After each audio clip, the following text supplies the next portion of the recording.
అలాంటి సమయంలో ఒక ఆస్కర్ విన్నర్ ఎక్కడో మనం ఆంధ్రప్రదేశ్లో చిన్న బడ్జెట్లో సినిమా తీస్తే మన బడ్జెట్స్ ఎంత ఉంటాయి, 10 కోట్లు 15, అలాంటి సినిమాల నుంచి సంగీత దర్శకత్వం వహించి మనం పెట్టే నాటు నాటు నాటు అనే పాట ప్రపంచమంతా ఉర్రూతో లూగిస్తుంది అనేది తెలియజేశారు కీరవాణి గారు. అలాంటి కీరవాణి గారు నేను ఈ సినిమాని ఎన్నిసార్లు చేసే పరిస్థితుల్లో నిజంగా ప్రతిసారి నాకు నిరుత్సాహం ఉండేది. నాకు తెలుస్తూ ఉంటుంది కదా, నిస్పృహ వచ్చినప్పుడల్లా ఆయన ఏదో ఒక ట్రైలర్ రిలీజ్ అయ్యేది, ఆయన మ్యూజిక్ చూస్తే మళ్ళీ ఒక ఉత్సాహం వచ్చేది, ఒక ప్రాణవాయువు నింపేది. సార్ ఈ సినిమాకి ఈ రోజున ఇంత బలంగా ఆత్మవిశ్వాసంతో ఉన్నామంటే you are the hero sir, you are the true hero sir for us. Without Keeravaniji's music this is not Harihara Veeramal.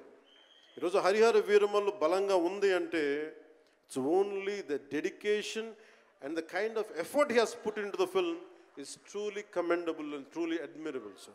We are truly grateful to you, sir. మధ్యలో వారి నాన్నగారిని కోల్పోయి ఆ సమయంలో కూడా మనస్ఫూర్తిగా ఆయనకి ఆ బ్యాక్గ్రౌండ్ స్కోర్ ఇచ్చినందుకు, సొంత తండ్రిని కోల్పోయి కూడా ఇచ్చినందుకు మరోమారు వారికి ప్రత్యేకంగా కీరవాణి గారి టీంకి, కీరవాణి గారి గాయకులకి, వారి రికార్డింగ్ టీంకి, వారి ఇంజనీరింగ్ డిపార్ట్మెంట్కి, ప్రతి ఒక్కరికి నా హృదయపూర్వక ధన్యవాదాలు.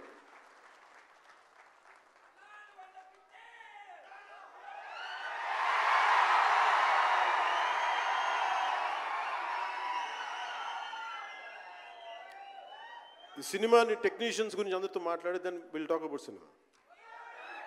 జ్యోతి కృష్ణ నాకు ఖుషీ టైం నుంచి లండన్లో చదువుకొని వచ్చాడు, film making course as a director. ఆయన సినిమాని చాలా బాగా హ్యాండిల్ చేశారు. ఎలా ఈ పరిస్థితులు ఎవరు చేయగలరు అనుకుంటా ఆయన స్టెప్ ఇన్ అయ్యి ఒక తండ్రికున్న విజన్కి కొడుకు సారథ్యం వహించి తండ్రి కొడుకుల తాలూకు ఇది ఎఫర్ట్ ఈ సినిమా ఇది. సో మనస్ఫూర్తిగా జ్యోతికృష్ణ గారికి, రత్నం గారికి మరోమారు నా ధన్యవాదాలు చెప్తా ఉన్నాను. అలాగే ఈ సినిమాని ప్రారంభించినప్పుడు జ్ఞానశేఖర్ గారి కెమెరామెన్, ఆయనకి నా మనస్ఫూర్తిగా కృతజ్ఞతలు.